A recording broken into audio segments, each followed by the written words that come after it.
Hello everyone, today we're going to talk about methylene blue. Cue the trumpets, Dan. Trumpets, Dan.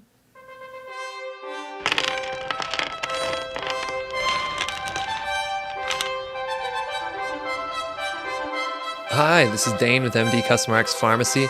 Thanks for coming back. This video is the bigger video on methylene blue. In this video, we're going to visit the various benefits of low-dose methylene blue. We will do this by understanding how cellular processes function and how they're important for our health. This will provide the rationale for methylene blue's mechanism of action and implicated benefits. Then we'll pair those benefits with the available data in like clinical trials, studies, or reviews, literature. And during all that too, we will start covering like side effects and dosing and counseling points. But we do have a lot to cover. So hang on tight. Thank you. So as mentioned in the previous video, this was really synthetically made in 1876 by Heinrich Caro, I believe his name is. Let me just fact check that. Yep, Heinrich Caro. The small molecular weight of methylene blue allows it to kind of diffuse into tissues pretty rapidly. It's also hydrophilic and lipophilic, which means it's water-loving and fat-loving. So it's able to get into the brain. That's usually where lipophilic drugs or molecules are able to go, and then hydrophilic side can be other parts of the body. So this can do both, and then being small can diffuse into the tissue, which will be a big piece for all of the benefits downstream here. Another factor is it can gain an electron or really give an electron. So when it gives an electron away, though, it becomes reduced, and it's called leucomethylene blue, which it's actually colorless when it's leucomethylene blue. So it should just be really leucomethylene. But anyways, when it's reduced and it's leucomethylene, it's actually an antioxidant. So then it has this other property. So it can give an electron, and then it also becomes an antioxidant on its own.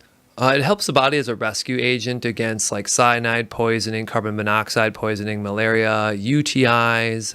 It has a promising trajectory in the field of psychology for depression, bipolar disorders. It can be considered an essential tool against aging, which we'll cover that too. It's being studied in different disease states like Alzheimer's disease. We can have some implications towards Parkinson's with it. Outside of its utility as an industrial dye, which it still has its own applications there, it's also used for surgical staining. It shows promise for foundational neural health, okay? And it's also FDA approved. It has numerous skin benefits, which we'll touch on as well in this video.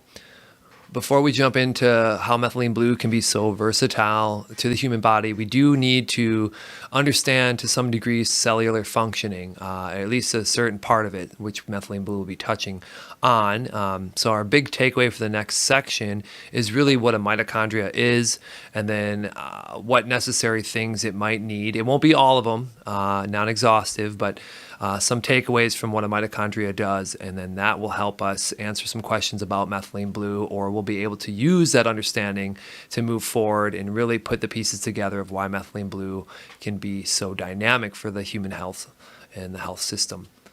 All right, with everything being said, I have a simple question, why do we eat food, okay?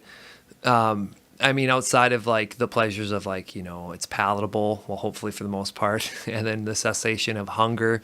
I mean, you have a few other factors, of course, too, like it can provide good bacteria for our stomach and overall gut health. So there's a biome there that food is helping replenish and quench.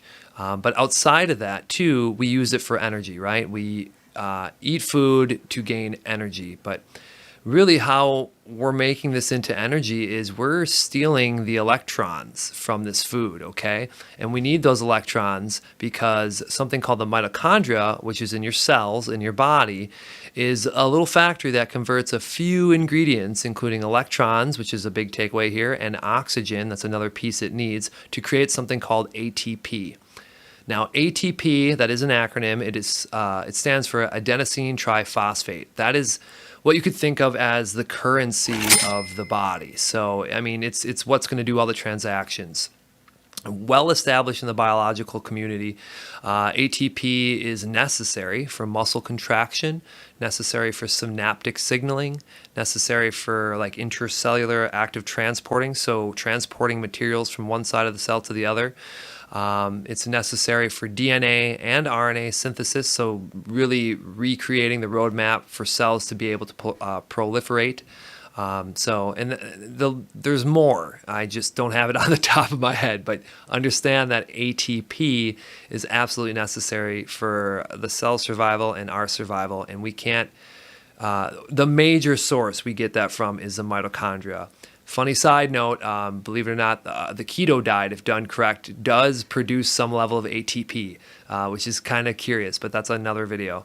For this video, we need to know that ATP is our end goal, and that is necessary for survival, and that is made from our mitochondria, and our mitochondria is in all the cells, and that needs a few other things, but bare minimum, it's going to need electrons, which we normally get from our food, and oxygen. So ATP being our end goal for our overall survival, need to get it from our mitochondria.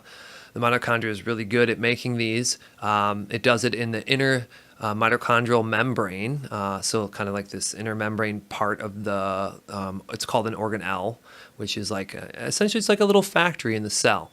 But again, we need that for the ATP. So these 5 complexes, the first 2 complexes of these 5, which starts with food and really ends with ATP, is going to be complex 1 and 2. They're breaking down lipids, carbohydrates, they're breaking down glucose. They're making a few other molecules we won't discuss, but they are taking electrons from that because there's something called the electron transport chain that is a gradient or a flow. So you have complex 1, the electron transport chain is creating an electrical gradient that helps these other complexes keep going, where the 5th one creates that ATP. Again, complex 1 and 2, breaking down the food to collect electrons. Complex 4 and 5 is when it gets more, complex. Complex 4 does require oxygen in order to do its final process in order to get it to complex 5, which will generate that ATP for us. So again, the first 2 are creating electrons from your food. They eventually get to number 4. We combine that with oxygen. We move this to number 5. We get ATP. And then mitochondria does make waste products too, but the waste products are interesting. One of the waste products is water, H2O, but the other one is actually important for part of the video a little bit later and has to do with aging, but it's called reactive oxygen species. So essentially oxidized agents or free radicals, but they're called reactive oxygen species. The takeaway from what I was saying there essentially is that if we want the end game of ATP, if we want to be able to contract muscles, have our brain fire its synapses, recreate our DNA and RNA for cell proliferation, if we want to have intercellular transporting, and a few other great things, if we want to survive, right, we need ATP. And if we are going to get ATP, we need electrons and we need oxygen. So that's our takeaway, okay? Do you remember early on when I mentioned that methylene blue is used for cyanide poisoning? Well, cyanide poison actually, that destroys that first 2 complexes of the mitochondria, right? So you're not able to gather electrons from food. So that mitochondria dysfunction essentially prevents your body from getting the ATP and you die. Well, methylene blue, because it's hydrophilic, lipophilic, right, and it's small, it's pretty neutral, it can get right through into the mitochondria, and it actually bypasses complex 1 and 2. It delivers, because it can donate and receive electrons, being that auto-oxidizing agent, it can donate electrons to keep the electron transport chain going in the complexes and feed complex 3 and 4 to get the ATP from 5. So methylene blue, that's how it kind of helps with cyanide poisoning, okay? It keeps the mitochondria functioning even though half of it is really broken. And then on top of that, when a mitochondria is dysfunctioning, it has 11 sites that it can release that reactive oxygen species, which is very destructive, okay? So if you have a dysfunctioning mitochondria, it actually starts spitting out things that not only hurts itself, but it hurts other things. That can be a big problem, but you can neutralize them if you have something that is an antioxidant that again was that leucomethylene that I mentioned earlier. It's colorless, and it's going to neutralize those reactive oxidated or oxygen species that the mitochondria is making. So it kind of protects the mitochondria by keeping it going and neutralizing the waste products that it's having trouble with. It's very interesting. Hopefully we're painting at least some picture here, getting the foundational pieces we need, I think, for methylene blue to be in a more of a context of like the health benefits, because you can hear various claims for various things. And I think helping understand some biological processes or where it's happening or how it's working in the body can really help send it home to you, right? To make more conviction towards why it really is beneficial. So I hope we're painting a good picture here, and we're going to move forward now looking at, well, let's see what we're looking at. I got it right here. Our next piece is going to be, we're going to go into a study. This study was on, it was a rat model, okay? We do have human models as well. This was from 2013. So the reason I picked this one is because it's a serious matter. A lot of times in integrative medicine, which is wonderful, we want to support health. I mean, it's hard enough to even to define what health is as far as on a cellular or a biological level. Like, for instance, I'm 38 years old. Now, how would we measure what my body is? I mean, outside of just counting how many laps we've done around the sun here, I mean, are my metabolic processes of a 38-year-old? Are my genetic and DNA sequencing, has it been beat up as much as a 38-year-old's would be expected to be? So integrative medicine a lot of times does twofold. It tries to support health, which would be supporting your body from the bottom to what DNA needs, to how it transcribes it, to how it makes the proteins to create other parts of the cell, to what the cell needs, okay, to what you need to have your metabolic processes going, because you have multiple cells and they want to create things and have waste products, right? These are all part of health, and integrative medicine and supplements touch greatly on these.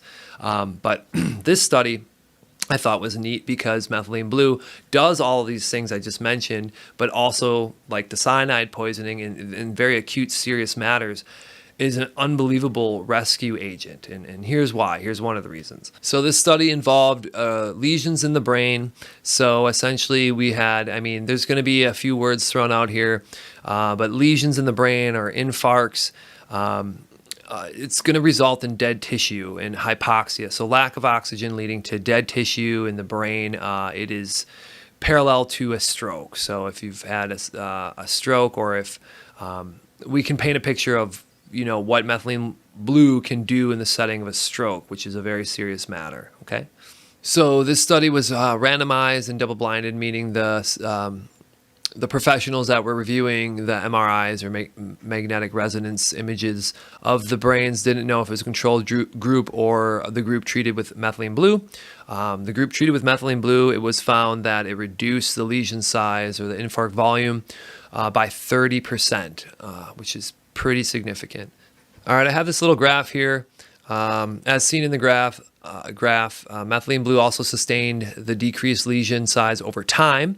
The study also stated, and this is direct from the study, but during ischemia, so during like a loss of oxygen in the tissue, therapeutic approaches that buy time before recannulation via sustaining energy, ATP production in mitochondrial respiration. So recannulation is when they're going to redeliver oxygen to the tissue. But the study even says itself, verbatim, talks about sustaining energy, ATP, right, in the mitochondrial respiration. So that's a big ticket item we're trying to help keep up. This could help minimize ischemic injury and extend the treatment time window, okay? Cannulation being the administration of oxygen directly back in the tissue. After recannulation, it is also likely important to minimize reperfusion injury. So reperfusion injury is when they're delivering that oxygen. You can get hyperperfusion, too much oxygen. If the mitochondria are dysfunctioning, they're spitting out their own reactive oxygen species. So getting more oxygen will help them function, but also could cause more kind of oxidation, possible damage there. So we want to protect that as well. So what did all that jargon mean? Essentially, you know, in the setting of stroke, supplying oxygen to the brain tissue as soon as possible promotes the best outcomes, though resupplying oxygen in itself can cause some damage, such as hyperperfusion. And the study found that methylene blue treated subjects had significantly less hyperperfusion trauma than the control group. So that was another significant find. So what about methylene blue and aging? We've talked about methylene blue for cyanide poisoning. We talked about the mitochondria and what methylene blue is doing and how it's reacting there. But what about methylene blue and aging? Okay, and we're going to touch on this from a few different angles. We're going to touch on it from the biological standpoint, from the mitochondria. We're going to touch on it from the brain aging, and we're going to touch on it with skin too. Okay, but first up, there is an aging theory. So aging is kind of hard to define to some degree, but there is an aging theory called the free radicals theory of aging, which essentially says that free radicals more or less are the cause or demise of aging. I mean, there's going to be other factors too here, but if we follow that train of thought, the mitochondria, again, has 11 sites, as I mentioned before, to create reactive oxygen species. So those are free radicals. So a dysfunctioning mitochondria potentially can start just pumping out free radicals, which in the free radical theory of aging, free radicals are only just going to bounce around and damage everything else around it, okay? And it does make sense because, you know, when you're between the age of, like, let's say 20 and 30, you're getting hit with free radicals too. But you have a high level of mitochondrial function. Your DNA sequences are likely less damaged from extrinsic environmental factors too. So really, you're aging, but that's like the peak kind of youth window, right? So if we could do anything, we'd try to restore your biological variables back to that state. We can do that to some degree with bioidentical hormone replacement therapy, which we offer, but we also would want to approach this from supporting mitochondrial function.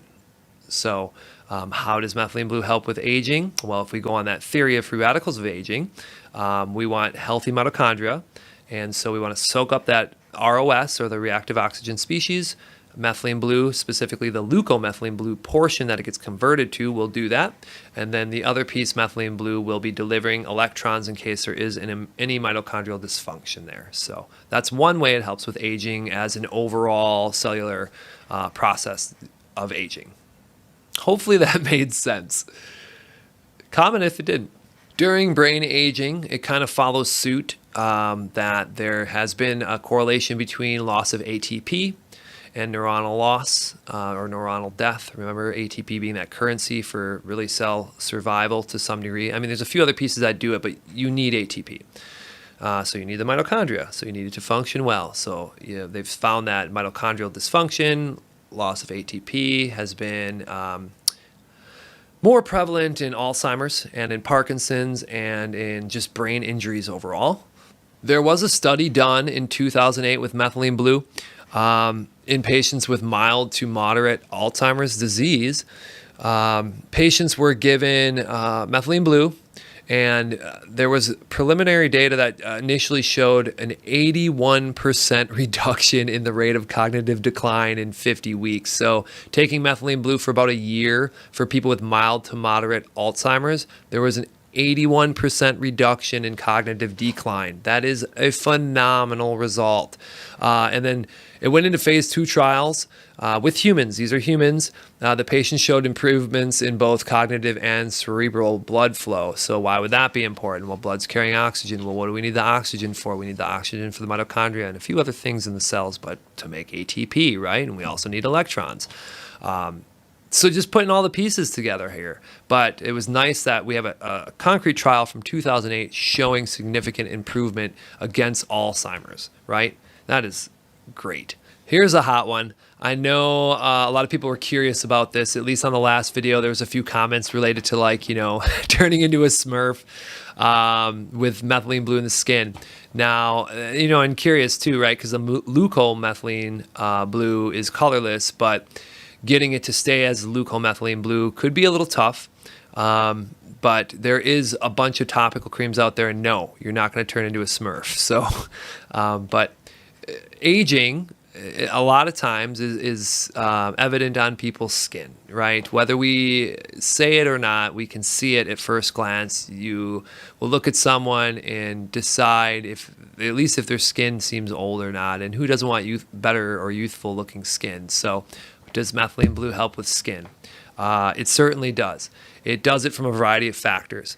When your skin is aging, it becomes thinner, less elastic. Some of the complexes even break down. Well, methylene blue is compared to other antioxidants in skin care like vitamin C and retinol. It was found methylene blue significantly outperformed in both promoting cell proliferation. Finally said that word right, first go there, and reducing age-related markers. So why would cell proliferation be important? Because if the cells are damaged or broken down, we need that matrix of the skin to be healthy. So building a new cell, regenerating a new cell to hold that matrix up is going to help with skin thickness, skin elasticity. It's going to be less likely to look wrinkled or aged then. Methylene blue also, this is just, the list keeps going with this medicine. It's unbelievable. But methylene blue is also UV absorbing. So broad spectrum UV radiation absorbing. It's just crazy. Like, what does this medicine not do? So it also has been shown to mitigate the damage from UVB DNA irradiation. So DNA being damaged due to UVB, methylene blue is protecting against that. So you get a couple different things. You get the antioxidant piece. It beat retinol, it beat vitamin C, so you get your antioxidant side of it.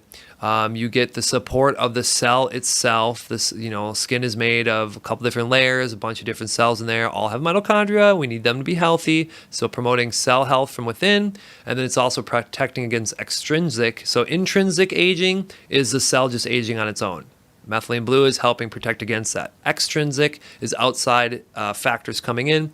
Like the sun, it protects you against that too. So methylene blue, as far as skin goes, is protecting both intrinsically and extrinsically, and I think that makes sense why it beat retinol and vitamin C.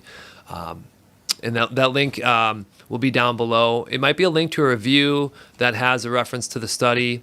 A lot of these studies should be available on clinicaltrials.gov. Otherwise, the reviews that reference the studies would be, you can find them on pubmed.gov. So all this is public information. You just got to look around. But some of the links to the references or claims that I'm stating might be in a review where you have to go to the actual study from their reference, okay? All right, this next study is a pretty cool study that I mentioned as well. This is the one where, in the other video, I just very compelling. It says 1 hour after. So they studied 1 hour after taking an oral dose, because a lot of the FDA-approved stuff is kind of IV, but this can be given oral or even as a troche, something you put in your mouth. You just let it dissolve in your cheek. But anyways, they did 1 hour after oral dosing of methylene blue to see if it helped enhance memory, enhancing neural correlates, and sustained attention. So short-term recall and focus is how I say it.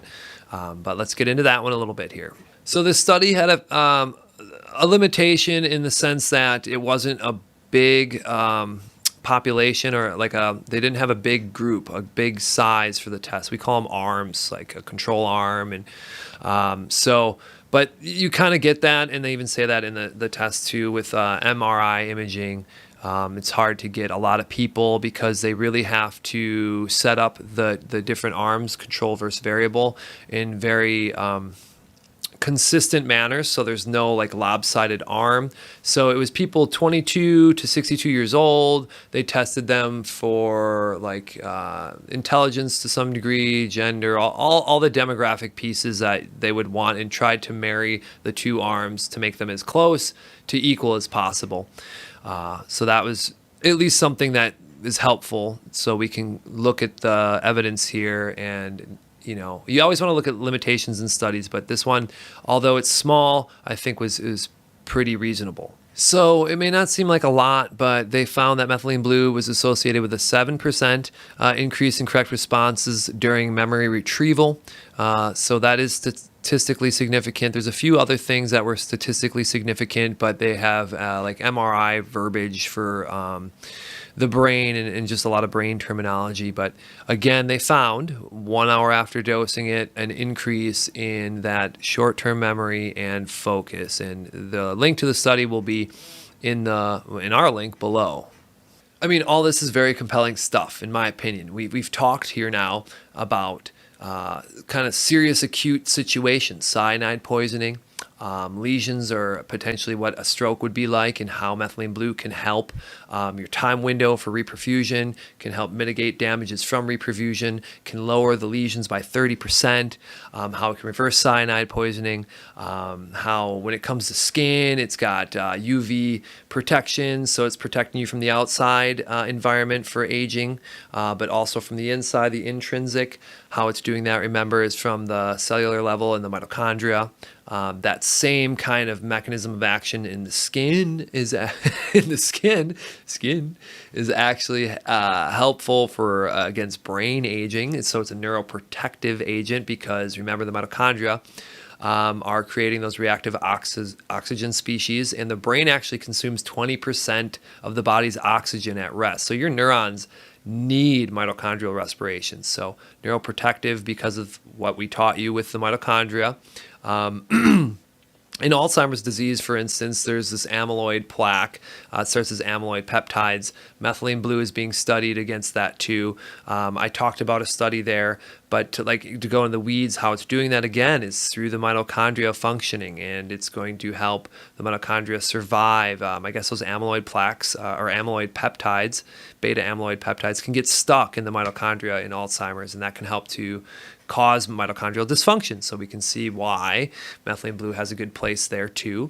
I'm sure there's other reasons. So very compelling stuff. Haven't spoken about any dosing though, or the hermetic property, right? So the hermetic property of methylene blue, what that means is that low doses it acts one way, at high doses it acts another. There's something called methemoglobinemia that is treated with methylene blue, but at high doses it actually causes it. So it's literally the exact opposite effects. So, what defines a low dose? So there are just numerous studies out there, and they're all doing different doses, but there is kind of a consensus among the healthcare community for what dosing should be based on the safety profile that this has. It's been out, again, for over 100 some years, so we've gotten a good track record, a good take on it. I'm kind of going to reference someone called Dr. Bean. He's associated with the FLCCC Alliance, which is a wonderful protocol that they kind of developed in the midst of the whole COVID thing. They were pioneering dosing ivermectin appropriately against COVID, and they still are doing integrative medicine work and even repurposing medications appropriately, in my opinion. So Dr. Bean did a video as well, and he was referencing a few studies, but his consensus was around 1 milligram per kilogram is a safe dose. There is a cross-reference from someone named Dr. Scott Schur, who also took a look at all these various studies, and seemingly 0.5 to 4 milligrams per kilogram seems to be an appropriate low dose. So that would be what we define low dose as. So low dose, 0.5 milligrams per kilogram to 4 milligrams per kilogram, but this is routinely used in intravenous administration, or IV. So how would oral dosing work? Well, I mean, you can take, the two nice things is 0.5 to 4 seems to be a good window of dosing, milligrams per kilogram. There was a study that did, they were trying to do essentially 138 milligrams in a day, and that was via IV, but these patients in the study were going to be given tablets, so they used 60 milligram tablets 3 times a day, so that equates to 100 milligrams. And they said that they used 180 because of their estimates on bioavailability, meaning if you get IV administration of methylene blue, it's likely to be absorbed a little bit better than oral dosing. So if we're trying to hit 1 milligram per kilogram, say you're 70 kilograms, there's 2.2 pounds in a kilogram, so you could do the math. I don't want to do the math on the fly, but it's like 154 pounds, I think.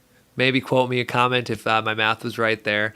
But say you're 154 pounds, and so you're going to need 70 milligrams in a day. So oral dosing could potentially go up to maybe 90 milligrams. That might put you at like 1 milligram per kilogram, 1.1 milligram per kilogram, whatever. You know, is it equivalent to the IV dosing? It's going to be much more closely equivalent. And there's just more data out there on IV, but that's one way you can do the oral dosing. We also have the troche.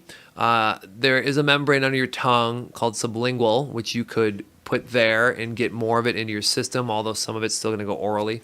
But because we have the 0.5 to 4 milligram window, it's more than safe to dose it orally instead of IV. So you have to worry about the hermetic properties, meaning it starts working the opposite if you get too high in dosing. But one of the other concerns with methylene blue is it's in the class, or it acts as a monoamine oxidase inhibitor. So MAOI is the acronym there. But what a monoamine oxidase does is it breaks down serotonin and norepinephrine in your brain. Those are neurochemicals that help with like pleasure and energy. Antidepressants routinely, they're called SSRIs and SNRIs. Those are big commercially available ones. Those actually are helping keep those neurochemicals up in your brain and letting you not use them up as quickly, okay? So, and MAOI is doing the same thing. So methylene blue is somewhat of an antidepressant. And that's why it might have promising trajectory in the field of psychology, used for bipolar disorder, potentially used for depression on its own. But when you pair methylene blue now, the MAOI, with an SSRI or SNRI, we're getting twofold. And so it's very rare, but potentially you could get something called serotonin syndrome. This is muscle clenching. This is just a complete cardiovascular collapse. Could be fatal. Extremely rare, not anything you need to worry about per se, but whenever something could be that severe as an outcome, we always need to mention it and use caution and be advised about it. The other piece, so, is MAOIs also inhibit, so they're inhibiting monoamine oxidase. Monoamine oxidase is also breaking down something called tyramine in your body. So you don't get too much tyramine buildup in your blood, because we don't want that in your brain, because tyramine can also displace those neurochemicals and send your brain into a chaotic mode called tyramine-induced hypertensive crisis.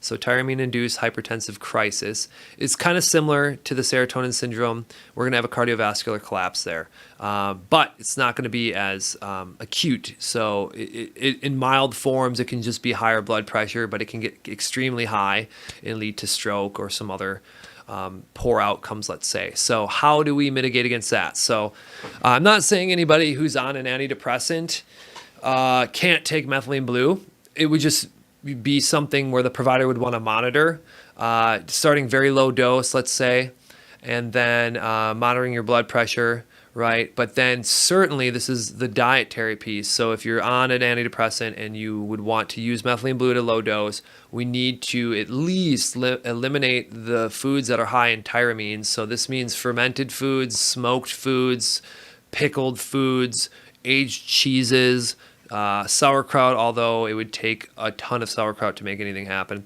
But, you know, why add more fuel to the fire? You know, if we have methylene blue and we have an antidepressant, those are both heading towards keeping a lot of those neurochemicals there. So we don't want that tipping point with all of a sudden we eat a bunch of smoked food one day at a party, a grill out, and then boom, your blood pressure goes out of control.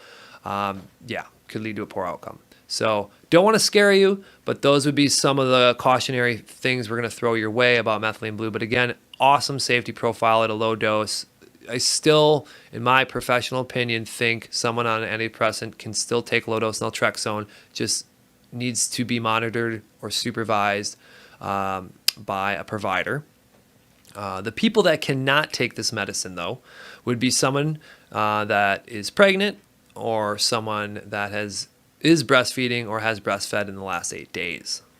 I hope this video was helpful for you for educational purposes.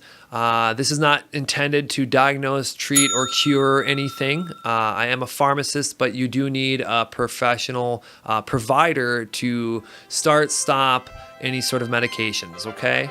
Thank you again for your time. Can't wait to talk to you guys again. Take care.